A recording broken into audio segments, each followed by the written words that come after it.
Hello, hi, greetings to one and all. Welcome to the Hindu news session. Today is October 23, 2022, and we are going to discuss the Sunday edition. Starting with the newspaper today, this particular topic is very very important. Breathing life into a dead river, ये topic बहुत ज़रूरी है हमारे लिए. इसमें river conservation की बात की गई है, इसमें रिवर रिजुविनेशन की बात की गई है. तो रिवर कंजर्वेशन और रिवर कंजर्वेशन की बात की गई है. इसका मतलब ये है कि ये यहाँ पे एक नदी डिस्क्राइब है जो कि इरिगेशन की वजह से, इरिगेशन सिस्टम्स की वजह से या कैनल्स बनाने की वजह से अराउंड 50 साल पहले बंद कर दी गई थी और वापस से अभी इस नदी को रिवाइव किया जा रहा है. उस नदी का नाम है सुका पायका. सुका पायका. अब एक क्वेश्चन जो यहाँ पे आपसे प्रीलिम्स के पॉइंट ऑफ व्यू में बन सकता है वो ये बन सकता है कि सुका पायका जो नदी है आखिरकार ये किस मेन रिवर का ट्रिब्यूटरी है. ठीक है, तो यहां पे आपको दिखाई देगा Suka Paika river in Odisha stopped flowing in 1950s following a canal work. एक वाटर क्राइसिस की सिचुएशन हो गई जहां पे विलेजर्स ने वापस से सोचा और नदी को रिजुविनेट यानी bringing back it to life decide किया.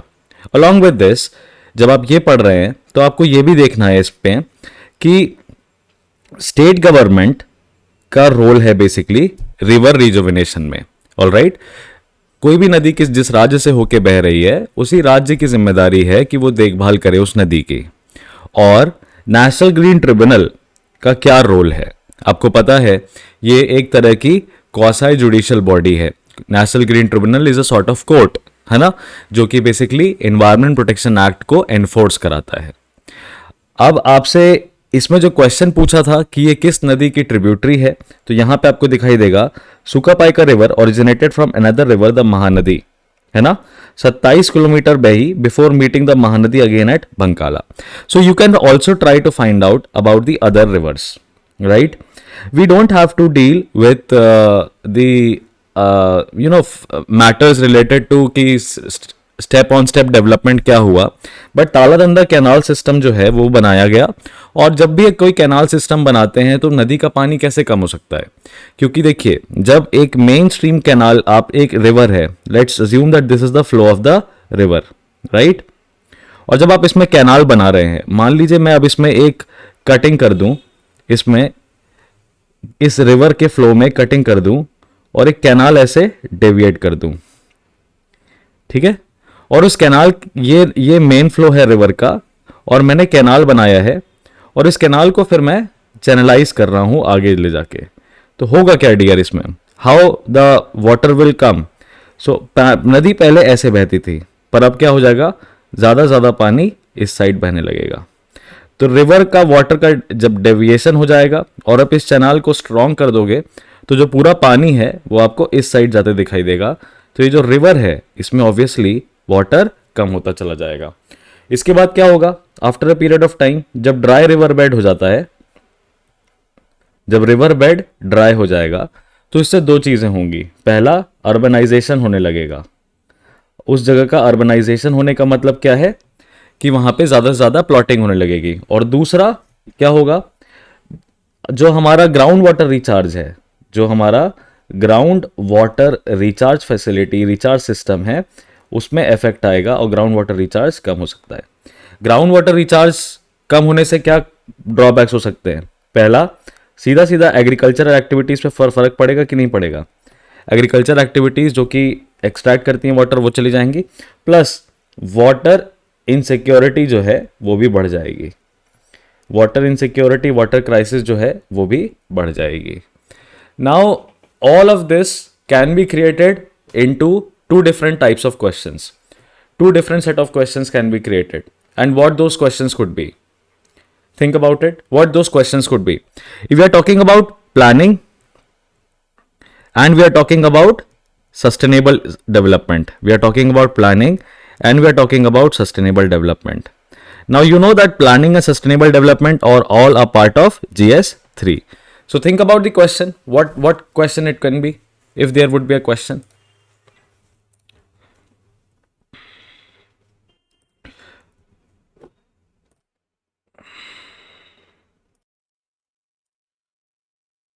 So the question that can possibly be asked from this particular matter is that, let me frame that question for you so that you are able to write down, your strategic answers and it will be helping you.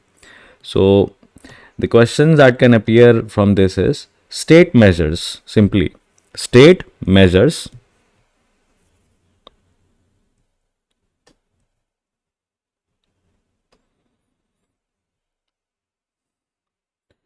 which can possibly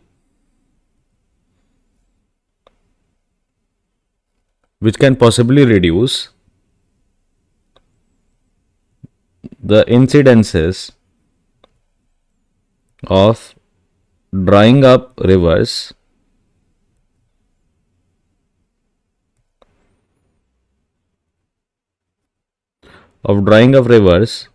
in the peninsular region.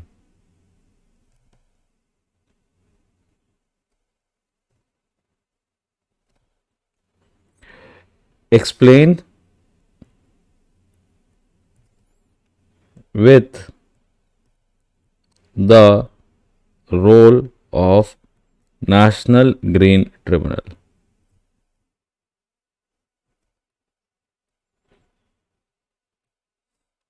And this can be either 150 or 250 words.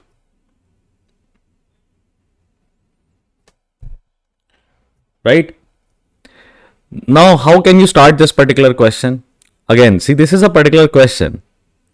अब इसके starting में आप क्या लिख सकते हो? To begin with what can you write? To begin with what can you write about it? आप लिख सकते हो इसमें बेसिकली सिंपली आप जाके यहाँ पे ये लिख सकते हो. पहले तो आप इंट्रोडक्शन लिखते हो तो आप जब इंट्रोडक्शन लिखोगे ना तो आप इसमें बढ़िया सी एक चीज़ लिख सकते हो. क्या? आप देखो, इंटरेस्टिंग पॉइंट बता रहा हूँ मैं आपको. पूछा आपसे वाटर के बारे में गया है, पर अगर आपको एग्जामिनर का अटेंशन खींचना है अपनी तरफ तो आप इसमें ये लिख सकते हो, recently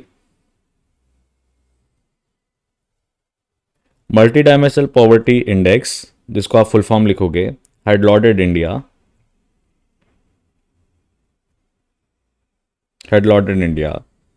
for uplifting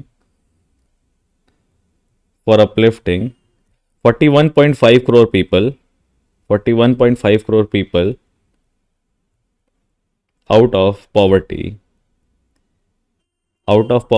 in last 15 years. Incidence of water insecurity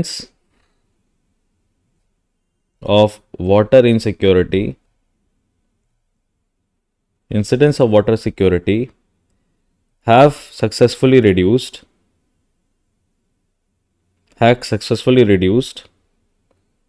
increasing standard of living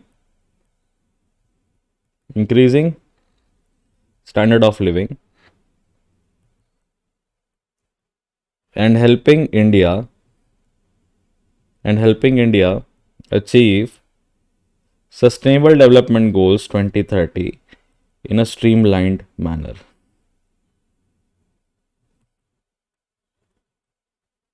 Right? See what we did in this particular scenario. Now, like I have been stating that no answers can be perfect answers. In this scenario, what we did is we connected water insecurity with multidimensional poverty and Sustainable Development Goals 2030. Now, this question is there where it is asking you about National Green Tribunal role, and it is also trying to ask you drying up rivers.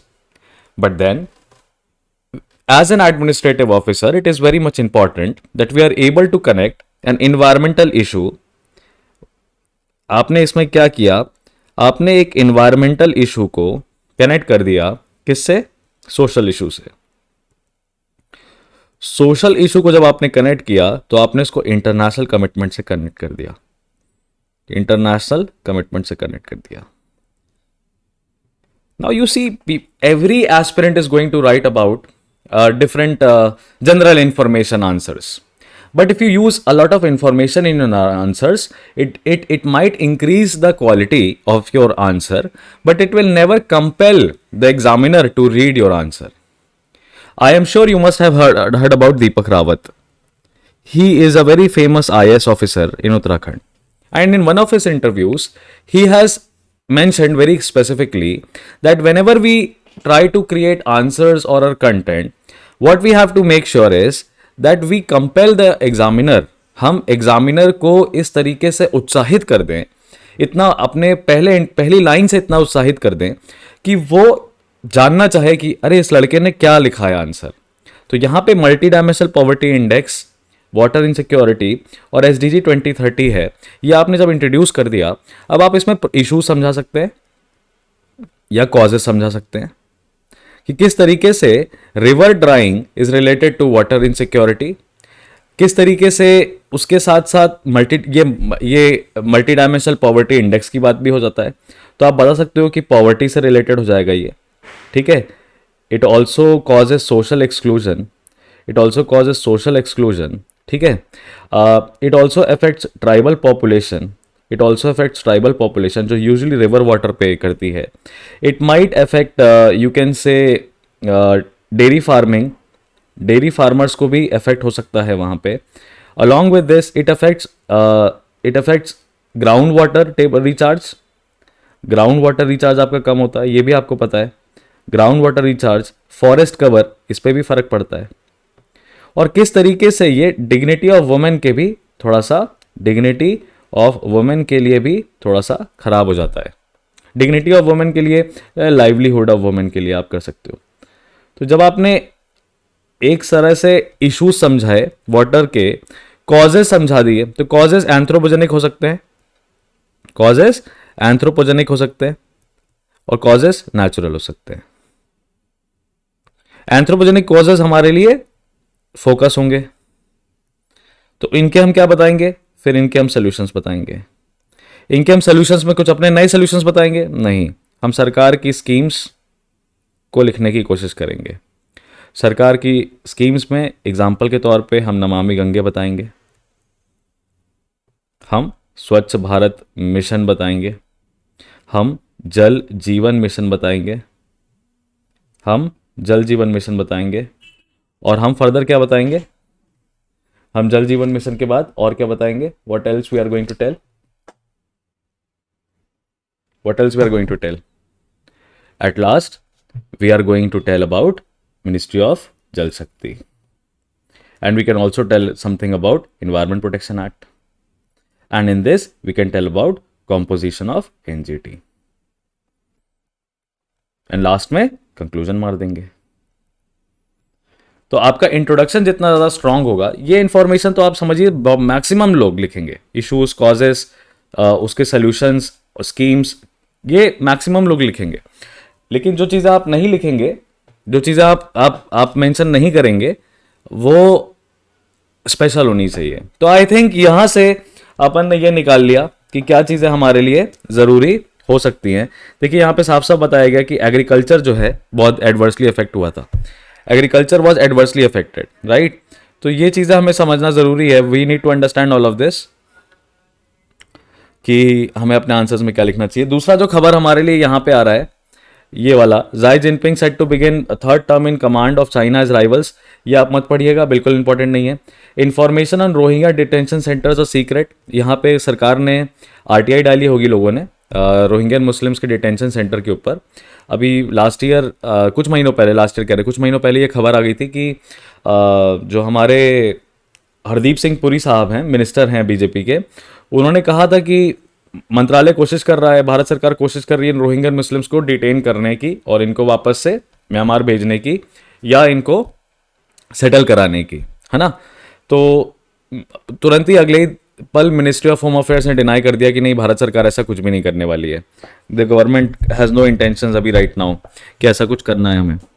तो इस case में क्या हुआ कि अभी भारत सरकार से RTI डाली होगी कि क्या किया आपने उन 1200 लोगों का जो दिल्ली में आए हुए हैं। तो भारत सरकार ने बोला कि उनका डिटेंशन सेंटर कहाँ है वो हम नहीं बता सकते, क्योंकि वो RTI एक्ट के एग्जेम्पशंस में आता है। अब RTI एक्ट आपको पता है, तो RTI एक्ट के ऊपर भी आ जाएंगे हम। अभी हम डिस्कस करते हैं पहले खबर। जब सऊदी क्राउन प्रिंस जो है मोहम्मद बिन सलमान, वो दिल्ली आने वाले हैं नवंबर में। एक्चुअली क्या है कि इंटरनेशनली अभी 2 मेजर चीज़ें होने वाली हैं। पहला, एशिया इंडिया समिट होने वाला है और दूसरा G20 समिट होने वाला है नवंबर में। तो यहाँ पे सऊदी अरेबिया एक ऐसा देश है, सऊदी अरेबिया एक ऐसा देश है जिसने रशियन वॉर इन यूक्रेन को साइलेंटली सपोर्ट किया है, या आप ये कह सकते हैं कि वेस्टर्न कंट्रीज ने जो सैंक्शन लगाए रशिया पे उसको सपोर्ट नहीं किया। हाल ही फिलहाल में आपने देखा कि ओपेक प्लस ऑर्गेनाइजेशन भी हमारे सामने आया, और OPEC plus organisation oil producing and exporting countries plus, जिसमें कि रशिया भी है, उसने अपने ऑयल प्रोडक्शन के जो वॉल्यूम है उसको बढ़ाने से मना कर दिया। तो ऐसे में India, Saudi Arabia, Russia, America किस तरीके से पार्टनरशिप कर रहे हैं या किस तरीके से एक दूसरे के मोडस ऑपरेंडी में इंटरफेयर कर रहे हैं, मोड ऑफ ऑपरेशन में इंटरफेयर कर रहे हैं, वहां पे हमें समझने वाली बात है। Along with that, we'll try to understand the strategic location of Saudi Arabia, how it can help India in ensuring its oil, that India does not reach a stage that India oil crisis वाली situation में ना पहुंच जाए, ये हमें समझना है।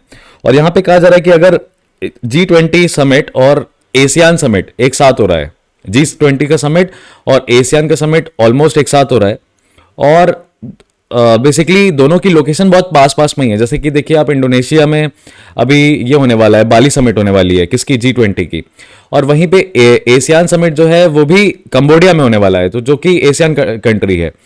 तो देखने वाली बात है यहाँ पे कि किस तरीके से ये लोग करेंगे। अच्छा, इंडिया के लिए एशियन समिट काफ़ी ज़रूरी है इस बार, क्योंकि इंडिया की जो जो यूनिक पोजीशन है एशियन के साथ, वो कॉम्प्रहेंसिव स्ट्रेटेजिक पार्टनरशिप होने वाली है। और अभी हाल फिलहाल में भारत ने Asia India foreign ministers meeting भी होस्ट करी थी। तो यहाँ पे आपको दो ग्रुपिंग्स दिखाई देती हैं, एक G20 दिखाई देती है, एक एशियन दिखाई देती है, और उसमें बीच में आपको सऊदी अरेबिया दिखाई देता है। तो इन दोनों ऑर्गेनाइजेशंस के बारे में डेफिनेटली आपको पढ़ लेना चाहिए। अच्छा, आप बिल्कुल ये मत पढ़िए कि एशियन ग्रुपिंग, मतलब do not go into too much road learning कि एशियन ग्रुपिंग किस ईयर बनाई गई, कौन से डिक्लेरेशन के अंदर बनाई गई। आप कोशिश करिए ये समझने की कि भारत की उनके साथ जो जो रिलेशन है, जैसे G20 के साथ भारत का रिलेशन है या एशियन के साथ भारत का रिलेशन है, वो किस तरीके का है। जब भी आप किसी कंट्री के साथ आप रिलेशन एडजस्ट करते हो ना, whenever you try to adjust the relation of a country with another country, आपको हमेशा ये दो चीजें देखनी चाहिए जब भी हम रिलेशंस की बात करें। तो बायलैटरल रिलेशंस में जब भी हम फैक्ट्स बनाते हैं, चाहे आप इंडिया का किसी भी कंट्री के साथ कर लीजिए, चाहे आप इंडिया का किसी भी रीजनल ग्रुपिंग के साथ कर लीजिए, किसी भी रीजनल ग्रुप के साथ कर लीजिए, आप दो चीजें करते हैं। क्या? पहला, आप पॉलिटिकल रिलेशंस बताते हैं, पॉलिटिकल रिलेशंस किस तरीके के हैं, यानी इनके बीच में पार्टनरशिप कैसी है। दूसरा, आप कल्चरल टाइज बताते हैं, आप कल्चरल टाइज बताते हैं। तो कल्चरल टाइज बताने के लिए आप थोड़ा सा हिस्ट्री चेक कर सकते हैं उनके रिलेशंस की, ठीक है। और पॉलिटिकल रिलेशंस जब हम बताते हैं तो हम उसमें बेसिकली फॉरेन पॉलिसी बताते हैं, दोनों कंट्रीज की एक दूसरे की तरफ फॉरेन पॉलिसी कैसी है, ठीक। और इसके बाद हम मिलिट्री रिलेशंस बताते हैं, मिलिट्री रिलेशंस बताते हैं, ठीक है। ये हो जाते हैं हमारे पॉलिटिकल रिलेशंस का पार्ट। और तीसरा आप एक जोड़ते हैं इकोनॉमिक रिलेशंस, किस तरह की हमारे इनके साथ इकोनॉमिक पार्टनरशिप है। तो किसी भी कंट्री के साथ आप अपने इंडिया का जिस भी कंट्री के साथ आप देखें तो आप उसमें से इन तीन चीजों को जोड़ लें अपने आंसर में, एक नोट्स बना लें। इंडिया का पॉलिटिकल रिलेशन कैसा है उस कंट्री के साथ, कल्चरल टाइज कैसे हैं और इकोनॉमिक पार्टनरशिप कैसी है, ठीक है। पॉलिटिकल रिलेशनशिप में हर कंट्री के साथ आपको भारत का मिलिट्री रिलेशन नहीं दिखाई देगा, लेकिन कहीं कहीं पे आप देखोगे भारत की स्ट्रैटेजिक पार्टनरशिप है।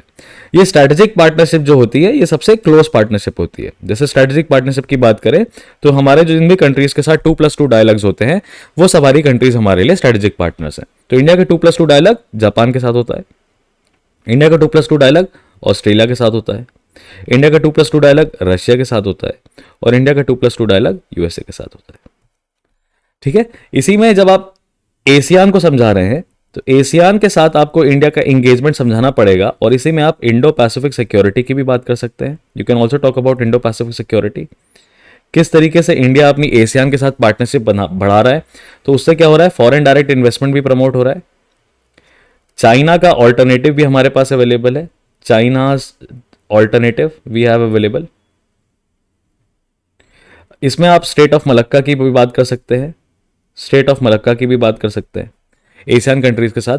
और आप बात कर सकते हैं respect of the UN close. India Asian countries के माध्यम से चाइना को मोटिवेट कर सकता है United Nations Convention on the law of seas के प्रिंसिपल्स को वो करने के लिए। इसी तरीके से जब आप बात करते हैं ईस्ट एशिया समिट की, तो ईस्ट एशिया समिट भी एक अलग समिट है जो कि होने वाली है ना। ईस्ट एशिया समिट के भी सिमिलर पैरामीटर्स हो सकते हैं। और जब G20 की बात करेंगे तो आप G20 में देखेंगे कि ये मिडिल इनकम कंट्रीज जो है उनका डेवलप कंट्रीज के साथ एक रिलेशनशिप है। और ये बेसिकली क्या प्रोपेल करता है, इनइक्वालिटी को रिमूव करने की कोशिश करता है। और ये एक तरह का इकोनॉमिक सेटअप है, एक तरीके का इकोनॉमिक सेटअप है जो कि डिस्कशन रेजोल्यूशन नहीं करता है। तो जी इन सब के मेंबर्स और इन सब के फंक्शनिंग्स और इन सब का एरियाज ऑफ कन्वर्जेंस, तो आपको याद रखिएगा आपको क्या लिखना रहता है, फैंसी वर्ड्स में बोलें तो इन सब के फंक्शंस, इन सब के मेंबर्स और इन सब के areas of convergence, areas of, इनको हम कहते हैं कन्वर्जेंस। ये चीजें आपको प्रिपेयर कर लेनी चाहिए। आगे बढ़ते हैं। ये टू कर fireworks agencies pin hopes on awareness drives violation penalties. इसमें सफर पोर्टल के बारे में बताया गया है। दिल्ली गवर्नमेंट कह रही है, देखिए आपको ये दिखाई देगा कि एंटी स्मॉग मेजर्स लिए जा रहे हैं मथुरा रोड पे, जहाँ पे कि पानी गिरा के जो डस्ट पार्टिकल को सेटल करने की बात है। इसमें जो सफ़र जो सिस्टम है, that is system for air quality weather forecasting and research, ये एक तरह का पोर्टल है, ऑनलाइन पोर्टल है जो कि बोल रहा है साफ साफ कि दिल्ली की एयर क्वालिटी सीवियर होने वाली है, it is going to get severe, है ना। और सिचुएशन जो है वो ट्रिकी होने वाली है। तो ऐसे में ज़रूरी है कि हम जो दिल्ली पोल्यूशन कंट्रोल कमेटी है उसने 33 में बनाई है, और वो बोल रहा है कि हमें बेसिकली कोशिश करना है कि दिवाली के दौरान पटाखे ना फोड़े जाएं, और अगर फोड़े गए तो स्ट्रिक्ट एक्शन लिया जाएगा। ठीक है, तो सफ़र पोर्टल है, एयर क्वालिटी असेसमेंट है, commission for air quality management है, वो सारे टॉपिक्स निकल के आते हैं। Women who allegedly gang rape, DCW chief 6 high level probe, आप छोड़ सकते हैं ये चीज़। Aam BJP spar over delayed pensions to senior citizens, ये भी खबर आप छोड़ सकते हैं। आप ये वाली खबर देखिए, Khan to expel displeasure against ministers to Pinarayi. Now this is basically a dispute between law minister P Rajeev and finance minister KN Balagopal. Kerala के कुछ मंत्री हैं, 2 मंत्री हैं जिन्होंने गवर्नर, जो वहाँ के गवर्नर साहब हैं, उनके खिलाफ कुछ ऐसे स्टेटमेंट्स दे दिए जो गवर्नर के लिए डिसरेस्पेक्टफुल थे। तो केरला गवर्नर आरिफ मोहम्मद खान साहब ने पिनराई गवर्नमेंट को बेसिकली कहा कि हम आपके मिनिस्टर्स को निकाल देंगे, we will dismiss your ministers. Now in this particular thing आप तो फैक्ट्स देख रहे होगे, प्लस एक चीज़ और आ रही है, सुप्रीम कोर्ट ने आदेश दिया है कि वाइस चांसलर जो अपॉइंट किए गए, MS राजश्री जो अपॉइंट की गई हैं vice chancellor of APJ Abdul Kalam technical university, supreme court ने उस अपॉइंटमेंट को भी कैंसिल कर दिया। ये सारी चीज़ें इंटर रिलेटेड है वाइस चांसलर अपॉइंटमेंट से। और अभी वाइस चांसलर का इशू पंजाब में भी अपने को देखने को आ रहा है कि वहाँ के गवर्नर साहब ने कहा है कि, कल ही के पेपर में था कि वहाँ के गवर्नर साहब ने कहा है कि जो वाइस चांसलर का अपॉइंटमेंट स्टेट गवर्नमेंट ने कर दिया है वो इलीगल एक्टिविटी है, और वो जो अपॉइंटमेंट है वो भी अपने आप में इलीगल है। अब इस केस में आपको क्या समझना है डियर, ये एक GS2 के पॉइंट ऑफ व्यू से काफ़ी चैलेंजिंग क्वेश्चन है हमारे लिए, है ना, काफ़ी चैलेंजिंग क्वेश्चन है हमारे लिए। और हम इसका कंसेप्ट अगर समझने पे चले जाते हैं तो हमें कंसेप्ट ही समझने में बहुत समय लग जाएगा। It will take a lot of time for you to get the concept कि इसमें बेसिकली कॉन्सेप्ट क्या डिस्कस हो रहा है। Now in this particular matter, whatever they are discussing, they are trying to tell you the unique position of Indian governor. They are trying to tell you the unique position of the governor that is there. What is the unique position of governor? Unique position of governor की अगर हम बात करें, if we talk about that, unique position of governor में आपको ये देखना है कि गवर्नर किस तरीके से सेंट्रल गवर्नमेंट का, he is a person of central government। तो इसमें आप जब समझाते हैं, when you go and try to explain the matters, what you have to try to do is position of governor आपको समझाना है ना, और किस तरीके से governor elected representatives of state से इशू में आता है। इस पे बहुत सारे सवाल आ चुके हैं dear, elected representatives of state, क्योंकि अक्सर हम देखते हैं कि जहां कहीं भी गवर्नर केंद्र सरकार में, केंद्र में बैठी जो सरकार है उसके अपोजिशन पार्टी अगर स्टेट गवर्नमेंट में है तो गवर्नर के साथ हमेशा इशू होता है। जैसे कि वेस्ट बंगाल में हमने देखा है, केरला में हमने अक्सर देखा है, तमिलनाडु में हमने देखा है, तेलंगाना में हमने देखा है, और अभी हम रिसेंटली पंजाब में देख रहे हैं, जम्मू कश्मीर में हमने देखा है, और हमने ये चीज़ दिल्ली में भी देखी है। तो आप ये सारे रीजन्स अगर ध्यान से देखेंगे आपको दिखाई देगा छत्तीसगढ़ में अभी मैटर चल रहा है। तो ये सारे जो स्टेट्स हैं, बेसिकली गवर्नर को क्या कहा जाता है, ही इज अपॉइंटेड। आप समझिएगा सिचुएशन, गवर्नर अपॉइंट कौन करता है, governor is appointed by president, but president अपने मन से नहीं करता है, प्रेसिडेंट कैबिनेट की परमिशन लेता है। परमिशन क्या लेता है, कैबिनेट से सजेशन लेता है। कौन से कैबिनेट से, यूनियन कैबिनेट से। पार्लियामेंट नहीं लिखा है, कैबिनेट लिखा है, यानी कि केंद्र सरकार, केंद्र सरकार। तो केंद्र सरकार के लोग अपना सुझाव देते हैं गवर्नर की नियुक्ति के लिए और राष्ट्रपति उसको नियुक्त करता है, अपॉइंट करता है। ध्यान रखिएगा, इलेक्टेड बॉडी नहीं है। अब जब गवर्नर की बात करें तो गवर्नर कहा जाता है कि जो भी काउंसिल ऑफ मिनिस्टर्स हैं, आर्टिकल 164 है इंडियन कॉन्स्टिट्यूशन में, और कहता है कि council of ministers of state जो है ना, they hold their office, council of ministers of state hold their office with the pleasure of governor, with the pleasure of governor. Council of ministers of state जो है वो governor के जब तक pleasure है तब तक अपना ऑफिस होल्ड करेंगे। लेकिन गवर्नर के पास मंत्रियों को निकालने की डायरेक्ट पावर नहीं होती है, और गवर्नर बेसिकली मुख्यमंत्री को ये कह सकता है कि जो भी मंत्री परिषद के अंतर्गत हैं आपके, उन्होंने मेरा अपमान किया है तो आप उनको मंत्री पद से हटाइए। आप असेंबली से बाहर नहीं कर सकते, आप सदन के बाहर नहीं निकाल सकते, क्योंकि वो चुने गए या कह लीजिए चयनित व्यक्ति हैं जिनको जनादेश के माध्यम से सदन में बिठाया गया है। तो डेफिनेटली बात है कि एक अपॉइंटेड पर्सन उनको रिमूव करेगा तो गलत लगेगा, है ना।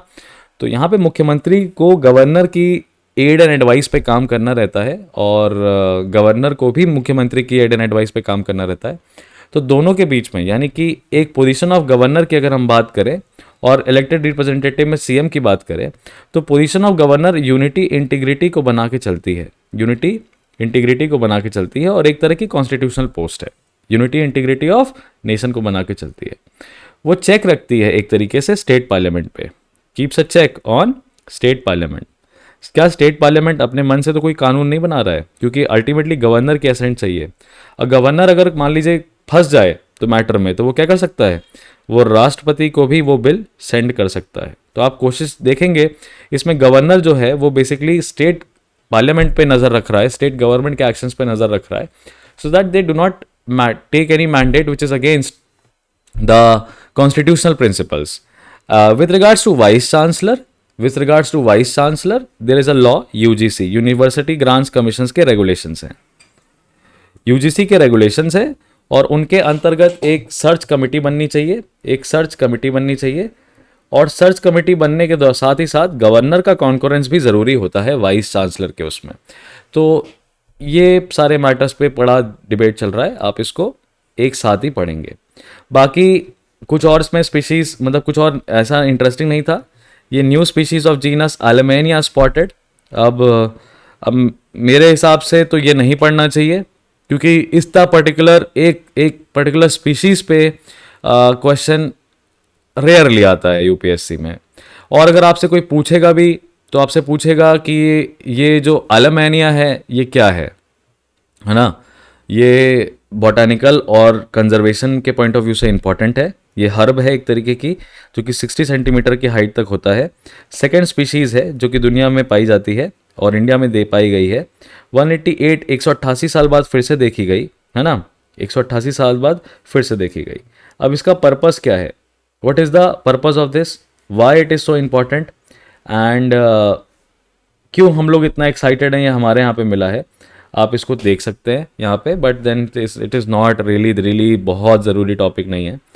अब ये वाले टॉपिक्स में फिर से वही आपको देश की सारी दिक्कतें दिखाई देंगी, जैसे जात पात की, तो ये आपके लिए सोशल साइंस के लिए, सोशल इश्यूज़ के लिए, GS3 के लिए इंपॉर्टेंट हो जाता है कि दलित होने की वजह से बहुत ज़्यादा होता है, तो रिलीजियस कन्वर्जन भी हो रहा है।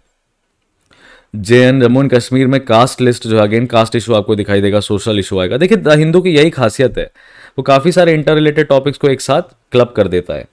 Information on Rohingya Muslim centre is a secret, ये होम मिनिस्ट्री ने बताया। Breathing life into dead river in Orissa, again उसी का कंटिन्यूएशन है।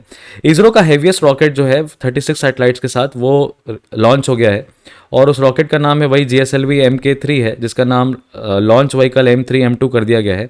One web India with 36 satellites launch किया गया है सतीश धवन स्पेस सेंटर से। और ये बेसिकली पहली बार हुआ है कि न्यू स्पेस इंडिया लिमिटेड, यानी कि इसरो का एक कॉमर्स, इसरो ने अपनी कंपनी बनाई। देखिए इसरो जो है इंडियन स्पेस रिसर्च ऑर्गेनाइजेशन, वो प्राइमा फेसाई क्या करेगा, इंडियन स्पेस को प्रमोट करेगा। वो किसी दूसरी कंट्री के सैटेलाइट्स को लॉन्च क्यों करेगा, नहीं करेगा। तो उसके लिए भारत सरकार और इसरो और डिपार्टमेंट ऑफ साइंस ने मिलकर एक नई कंपनी बनाई जिसका नाम है न्यू स्पेस इंडिया लिमिटेड। तो ये है पब्लिक कंपनी, यानी कि सरकारी कंपनी ही है, बट ये काम अलग तरीके से करती है। ये दूसरे देशों की सैटेलाइट्स को लॉन्च करेगी अपने टेक्नोलॉजी का इस्तेमाल करके, अपने रॉकेट्स का इस्तेमाल करके। तो वन वेब लिमिटेड यूके की कंपनी है जिसने भारत के इसरो को ये एक प्रोजेक्ट दिया। और पहली बार इतना हुआ है कि इतना भारी पेलोड, अराउंड 6 टन का पेलोड जो है वो एयर 601 किलोमीटर के अल्टीट्यूड पे सेट किया जा रहा है। तो भारत की जो ऑर्गेनाइजेशन है इसरो, 6 टन पेलोड है, उस पे एक डेवलप्ड एडवांस्ड कंट्री का, है ना, ट्रस्ट जो है, कितना बड़ा रिस्क है आप सोचिए ना, ये कितना बड़ा रिस्क है, करोड़ों का प्रोजेक्ट है ये, और वो आपको ये दे रहे हैं so that you launch it. अब इंडिया के पास ये अपॉर्चुनिटीज़ कैसे आ सकती हैं? India global commercial launch service market बनना चाहता है, और इसमें ये पहली शुरुआत है। ग्लोबल कॉमर्शियल यानी दुनिया के लिए कॉमर्शियल रूप से हम लॉन्च सर्विस दें। आपको सैटेलाइट सेट करनी है ऑर्बिट में, हमारे पास भेजिए, we have sufficient rockets and the know how to establish a satellite. So ये इंडिया के साइंस एंड टेक एडवांसमेंट के लिए काफ़ी अच्छी खबर समझ में आ रही है। तमिलनाडु के ने अपनी governing council on climate change setup कर दिया है। अब इसमें आप दो चीज़ें देख सकते हैं, इस पर्टिकुलर मैटर में दो इश्यूज हैं। इस पर्टिकुलर मैटर में 2 इश्यूज क्या हैं? पहला, इन्वायरमेंट प्रोटेक्शन जो है ना, इन्वायरमेंट प्रोटेक्शन जो है वो यूनियन लिस्ट में आता है। तो क्या स्टेट क्लाइमेट चेंज के इश्यूज के लिए गवर्निंग काउंसिल बना सकता है without the advice of the union government? और दूसरा, आप इसके प्रोस भी बता सकते हो कि किस तरीके से स्टेट गवर्नमेंट अगर एक्टिवली काम करे तो क्लाइमेट चेंज के इश्यूज को कवर किया जा सकता है। MK स्टालिन जी जैसे भी हो, तमिलनाडु की आइडियोलॉजी कैसी भी हो, पर MK स्टालिन काफ़ी रिवॉल्यूशनरी स्टेप्स लेते हैं, काफ़ी एडवांस स्टेप्स लेते हैं, और इनके इन स्टेप्स से ये समझ में आता है कि ये काफ़ी फॉरवर्ड लुकिंग है, इंटरनेशनल पर्सपेक्टिव वाला आदमी है। क्योंकि कोई भी स्टेट, भाई रामसर कन्वेंशन की बात करें तो रामसर कन्वेंशन की साइट्स को प्रोटेक्ट करना बहुत ज़रूरी है, पर तमिलनाडु ने अपने ही कुछ मिशंस बना रखे हैं। तमिलनाडु ग्रीन मिशन है, तमिलनाडु क्लाइमेट चेंज मिशन है, तमिलनाडु वेटलैंड मिशन है।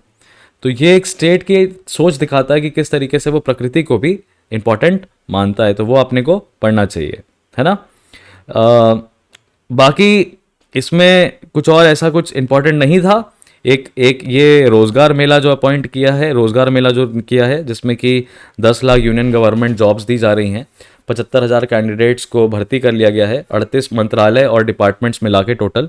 और भर्ती कैसी की गई है? तो ग्रुप जो C और D लेवल्स हैं उनमें ज़्यादा भर्ती की गई है, ग्रुप A और B में भी भर्ती की गई है। और सेंट्रल आर्म्ड पुलिस फोर्स में सब इंस्पेक्टर पद पे constable, clerk, stenographer, income tax inspector और मल्टीटास्किंग स्टाफ, इस तरह की चीज़ों पे किया गया है। और भारत सरकार ने ये बोला है कि पिछले 100 सालों की जो गलतियां हैं वो 100 दिन में कैसे सुलझाई जा सकती हैं, तो हम लगे हुए हैं। भारत सरकार ने यह भी बोला है कि ग्रुप C और ग्रुप D के जो पोस्ट हैं उनके लिए हमें इंटरव्यू कराने की ज़रूरत नहीं है, तो इससे भी काफ़ी एडवांसमेंट हुआ है। Employ provident fund organisation data ने भी बोला है कि पिछले कुछ सालों में गवर्नमेंट की पॉलिसीज़ जो है एम्प्लॉयमेंट के खिलाफ जो चेंज हुई हैं, उन्होंने सिचुएशन को इम्प्रूव किया है ना। जिसमें कि 17 लाख लोगों ने employees provident fund organisation join किया। तो आपको ये पता चलता है कि फॉर्मल इकोनॉमी में कितने वर्कर्स आ चुके हैं फाइनली, ये सब चीज़ें आपको पता चलती हैं, है ना। और सरकार ने ये भी कहा है कि अब हम एक साथ जो भी सारे अपॉइंटमेंट लेटर्स हैं वो लोगों को एक साथ देंगे, will give it at once. So this is very interesting. And यहीं पे टैक्स पेयर्स रेवड़ी कल्चर से परेशान है, ऐसा भी नरेंद्र मोदी ने कहा। तो रेवड़ी कल्चर मतलब ये है कि अभी बड़ी डिबेट चलती है कि जो सरकार की योजनाएं हैं, सरकार की जो योजनाएं हैं जो गरीब को बेनिफिट करने के लिए हैं, और जो फ्रीबी कल्चर है यानी सब चीज़ मुफ्त में, दोनों के बीच में कोई डिफरेंस है। तो ये आपके थॉट प्रोसेस के लिए ज़रूरी है, आपको अपना व्यू बनाना चाहिए। इंडियन टीवी प्रोफेशनल हैं, वो मारे गए हैं केन्या में। अगेन ये it is just like a scenario straight from the movie scene, जहाँ पे कि एक स्पाई एजेंट जब वो किसी रिसर्च या इंटेलिजेंस एजेंसी के लिए काम करता है, और वो फेमस एक बिजनेस टाइकून है उस कंट्री का, अपनी कंट्री ऑफ ओरिजिन का, और वो दूसरे देश में मारा जाता है क्योंकि वो दूसरे देश के राष्ट्रपति को चुनाव जिताने में कैंपेन चला रहा था, मदद कर रहा था। तो भारत सरकार डायरेक्टली इन्वॉल्व नहीं थी, भारत सरकार इनडायरेक्टली इन्वॉल्व थी, ताकि भारत पे किसी भी तरीके का क्वेश्चन भी ना आए कि केन्या के एडमिनिस्ट्रेशन में भारत के इंटरफेयर कर रहा है। अब यहाँ पे ये जो पूरा सिनारियो है, ये जिस तरीके से न्यूज़पेपर में बताया गया है, अगर आप बहुत ज़्यादा स्पाई मूवीज़ और ये सब देखते हैं तो आपको पता है कि ये कवर अप ड्राइव जैसा दिखाई देगा। प्रेसिडेंट विलियम रूटो जो है वहाँ पे चुने गए हैं, और वहाँ के जो हार्ड लाइनर ग्रुप थे उनको सत्ता से बाहर किया गया है। तो हार्ड लाइनर ग्रुप की जो अपनी मर्सनरी फोर्स थी, उसने दो व्यक्तियों को, जुल्फ़िकर अहमद खान और इनके दोस्त को अगवा कर लिया था, और ये लोग 3 महीने से गायब थे। तो एसएसयू स्पेशल सर्विस यूनिट जो है, डेनिस इंटुम्बी, ये लोग गायब थे। और ये जो व्यक्ति हैं जुल्फ़िकर अहमद खान, ये काफ़ी सारे टीवी चैनल्स के वो रह चुके, एक तरीके से फाइनेंसर रह चुके हैं, और इन्होंने इन्होंने सीईओ पद भी देखा है, इन्होंने सेल्स भी देखी है, जैसे कि Star Gold, Star Sports, National Geographic, Channel V, Star India, इस तरह के बालाजी टेलीफिल्म्स, इस तरह की चीज़ों के साथ ये पार्ट रह चुके हैं। और फाइनली इनका ये देखा गया है कि ही इज़ नो मोर, इनको मार दिया गया है।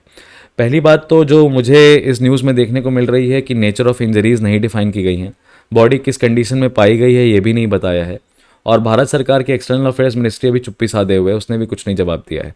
और ह्यूमन राइट्स ग्रुप्स ने कहा है कि हमें स्पेशल सर्विस यूनिट का डिसबैंडमेंट चाहिए, और कोशिश करें ये जो विलियम रूटो हैं ये स्ट्रिक्ट एक्शंस लें। तो ये खबर अपने लिए एक सोचने वाली खबर है, बाकी ऐसा कुछ ज़रूरी नहीं है। यहाँ पे आपको दिखाई देगा बे ऑफ बंगाल में फिर से डिप्रेशन बन रहा है और साइक्लोन आने की संभावना है, ऐसा इंडियन मेट्रोलॉजिकल डिपार्टमेंट ने वार्न किया है। ठीक है, अब यहाँ पे आपको क्या दिखाई देता है, अगेन क्लाइमेट चेंज का इशू दिखाई देता है। पैलिएटिव केयर का जो एक्सेस है वो 1 to 2% है, ऐसा अब डेटा ने बोला। पैलिएटिव केयर क्या होती है? पैलिएटिव केयर बेसिकली वो होती है जिन भी बीमार लोगों को लाइफ थ्रेटनिंग डिजीजेज हैं, है ना, तो उनको स्पेशल केयर और प्रोटेक्शन की ज़रूरत होती है, जिसमें कि बड़ा कॉमन है आपके लिए कैंसर। पर करेंटली सिर्फ भारत में 3 राज्य हैं, केरला, कर्नाटक और महाराष्ट्र, जिनकी अपनी पैलिएटिव केयर की पॉलिसी है, बाकी राज्यों में है भी नहीं। और कैंसर का जो ट्रीटमेंट है वो बहुत महंगा भी है ना। Financial burden of the cancer treatment is highest among diseases, making it unaffordable for over 80% of the population. ये सारे डेटाज आपके लिए बड़े इंटरेस्टिंग होते हैं, ठीक है, आप इनको क्या कर सकते हो, you can try to pen it down somewhere. और इसमें यह भी कहा कि हेल्थ मिनिस्ट्री ने अपने रिस्पॉन्स में ये कहा है कि प्रिवेंशन, कंट्रोल और screening of non communicable disease चल रहा है, वो हमने अपने नेशनल हेल्थ मिशन का पार्ट बना दिया है। तो यहाँ से हमने देखा कि GS3 और GS2 दोनों निकल के आता है। इसी में आप आयुष्मान भारत मिशन और Ayushman Bharat digital health mission को बता सकते हैं, जिसमें प्रिवेंटिव केयर की बात की गई है। और पैलिएटिव केयर के लिए क्या क्या कर सकता है, नॉन कम्युनिकेबल डिजीजेस के लिए क्या कर सकता है, वो इंपॉर्टेंट है। अगेन स्पीशीज कंजर्वेशन में नेशनल ग्रीन ट्रिब्यूनल ने रोक लगा दी है। कॉर्बेट टाइगर रिजर्व में सफारी वर्क जो चल रहा था, जिसका नाम था पंखरो टाइगर सफारी वर्क, उसमें illegal Pakhro tiger safari work Uttarakhand में, उसमें इलीगल तरीके से 6000 पेड़ गिरा दिए गए और प्रोजेक्ट को बनाने के लिए। तो NGT की जो बेंच है उसने रोक लगा दी है इस चीज़ पे, और सरकार को, राज्य सरकार को बोला है कि आप हमें रिपोर्ट दीजिए 1 महीने के अंदर अंदर। 3 सदस्यों की कमेटी बनाई गई है, जिसमें आपको फॉरेस्ट डिपार्टमेंट के डायरेक्टर जनरल दिखाई देंगे, वाइल्ड लाइफ डिपार्टमेंट के डायरेक्टर जनरल दिखाई देंगे, और प्रोजेक्ट टाइगर के ऑफिसर्स दिखाई देंगे। और इनको बेसिकली कहा गया है कि एनवायरनमेंट रिस्टोर करिए, वो जो 6000 पेड़ गिराए गए हैं वो आप करिए, और GPS का सर्वे कराइए, और गूगल जैसे जियोग्राफिक इंफॉर्मेशन सिस्टम को भेजिए, गूगल अर्थ से इमेजरी से हम चेक करें। अब इस पर्टिकुलर न्यूज़ में बहुत सारी चीज़ें हैं, बहुत सारी चीज़ें हैं जो आप समझ के इम्प्लीमेंट कर सकते हो अपने नोट्स में, अपने थॉट प्रोसेस में। पहला, अगेन जैसे कि हमने पहली खबर से देखा था, नेशनल ग्रीन ट्रिब्यूनल का क्या रोल हो सकता है। तो यहाँ पे आपको ये देखने को मिल रहा है कि नेशनल ग्रीन ट्रिब्यूनल सिर्फ एनवायरनमेंट को नहीं बचा रही है, national green tribunal wild life को भी बचा रही है, उनके हैबिटेट को भी बचा रही है। दूसरा, किस तरीके से स्टेट का जो डेवलपमेंट प्रोजेक्ट है, जैसे पखरो टाइगर सफारी प्रोजेक्ट किस लिए बनाया गया होगा, टूरिज्म को सपोर्ट करने के लिए बनाया गया होगा। तो किस तरीके से जब वो आप एक तरफ से डेवलपमेंट कराने की बात करते हो, तो आप एनवायरनमेंट को किस तरीके से हार्म करते हो, और उसके ऊपर अकाउंटेबिलिटी राज्य सरकार की कितनी कम है। यानी कि मामला नेशनल ग्रीन ट्रिब्यूनल में गया तो सामने आया, वरना सामने शायद कभी आता ही नहीं, है ना। इसमें द हिंदू ने बहुत अच्छा काम किया। द हिंदू की ये चीज़ सराहनीय है कि उन्होंने इस ट्री में जो रिजर्व में जो पेड़ काटे जा रहे थे उसके ऊपर द हिंदू ने रिपोर्ट छापी, और उसके आधार पे नेशनल ग्रीन ट्रिब्यूनल ने ये फैसला लिया। तो यहाँ पे आपको ये देखने को मिल रहा है कि मीडिया किस तरह का रोल प्ले करता है एनवायरमेंट कंजर्वेशन में। तो स्टेक होल्डर्स में media is also a stake holder along with the state government, है ना। ये आपको देखने को मिलता है। अलॉन्ग विद दैट आप देखेंगे प्रोजेक्ट टाइगर के बारे में। आपने अभी देखा चीता हम लेके आए कूनो नेशनल पार्क मध्य प्रदेश में, है ना। तो यहाँ पे आपको ये समझना है, you have to understand that how everything is so interconnected and how each one of them is using it. Now advancement में अगर आप सोल्यूशन में बता रहे हैं, let's say you are telling a solution, तो देखिए आप अपने मन से सोल्यूशंस नहीं क्रिएट करते हैं। यूपीएससी में ये बहुत बड़ी मिथ है। मेजर स्ट्रीमलाइन कोचिंग इंस्टीट्यूट या कहीं पे भी आप देखेंगे एक्सपर्ट आंसर जहाँ पे भी बताए जा रहे हैं, वहाँ पे बोला जा रहा है, एम्फोसाइज किया जाता है कि आप अपना व्यू पॉइंट दीजिए, आपका खुद का व्यू पॉइंट होना चाहिए। पर अगर आपका व्यू पॉइंट करंट लिए गए मेजर्स के विपरीत चला गया या ऑपोजिट हुआ, मान लीजिए कि ऐसे केस में आपको ये कहा जाए कि भारत सरकार कोशिश कर रही है टाइगर्स को की संख्या गिनने के लिए, काउंटिंग करने के लिए उनमें पंचिंग करने की बात कर रही है। पंचिंग यानी कि उनके कानों में पंच लगाने, पंच मार्क्स लगाने, उनकी टेल में पंच मार्क्स लगाने, तो उसके लिए एनिमल कैप्टिविटी में लेना जरूरी है। अब एनिमल कैप्टिविटी में यूज किया जाता है, मान लीजिए एनाल्जेसिक, एनाल्जेसिक कह रहे हैं, मान लीजिए कि जैसे आपको सुन्न किया जा सके, बेहोश किया जा सके, ट्रैंक्विलाइजर्स। अब ट्रैंक्विलाइजर्स यूज करने से उस पर्टिकुलर एनिमल को खतरा है, ऐसा आप मानते हो, तो आप बोलोगे कि नहीं, टैगिंग ऑफ एनिमल्स जो है वो एनिमल क्रुएलिटी के अंडर आ जाएगा और फिर गलत हो जाएगा। जबकि भारत सरकार तो कर रही है, एनिमल टैगिंग तो कर रही है, ताकि हमें गिनती तो पता चले कितने जानवर हैं और कितने मारे गए। तो आपको कोई भी फैसला अगर देना है अपने सोल्यूशन में, तो वो सरकार के डिसीजन के, करंट डिसीजन के खिलाफ नहीं होना चाहिए। क्योंकि देखिए, आप ऐसा नहीं है कि आप एक ऐसी बॉडी के साथ अपॉइंट हो रहे हो, ऐसी बॉडी अपॉइंट कर रही है जो कि किसी पॉलिटिकल एफिलिएशन के साथ है। वो तो चाहती है कि सरकार जो भी फैसला ले उसको लागू किया जाए। यानी यूपीएससी चाहता है कि ऐसे लोग आए जो इम्प्लीमेंटेशन पे ज्यादा फोकस करें, एग्जीक्यूटिव को स्ट्रांग बनाए। तो आपको लेजिस्लेटर नहीं बनना है, वहां पे आपको अपना सुलझाव नहीं देना है। यहाँ पे आप टेक्नोलॉजी का जो इस्तेमाल है, जियो इंफॉर्मेशन सिस्टम, आप इसके बारे में बता सकते हैं। आप यहाँ पे हमारे लिए भारत सरकार ने क्या अपना खुद का इमेजरी सिस्टम बनाने की कोशिश की है। आप नाविक का यूज़ बता सकते हैं, किस तरीके से नाविक हेल्प कर सकता है हमें इन सब चीज़ों को प्रमोट करने के लिए। तो ये बातें आपको ध्यान में रखनी है। जब भी आप अखबार पढ़ें तो अपने दिमाग को थोड़ा सा खोल के पढ़ें, और अखबार पढ़ने के लिए ये कोशिश ना करें कि आप 1.5-2 घंटे में पेपर पढ़ के ख़त्म कर दें। देखिए, बहुत सारे एस्पिरेंट्स हैं जो कि ये कहते हैं, मोस्ट ऑफ द एस्पिरेंट्स है कि न्यूज़पेपर्स आर नॉट इंपॉर्टेंट। कहीं पे आपको सुनने में आ जाएगा कि एस्पिरेंट ये कह रहा है कि newspapers are the only source. तो इसके बीच में एक बैलेंस क्रिएट करना है आपको, और बैलेंस क्रिएट ऐसा करना है कि न्यूज़पेपर को दिन में 2 से 3 घंटे तो देने ही चाहिए, 2 to 3 आवर्स देने चाहिए, प्लस इसमें नोट मेकिंग भी करनी चाहिए।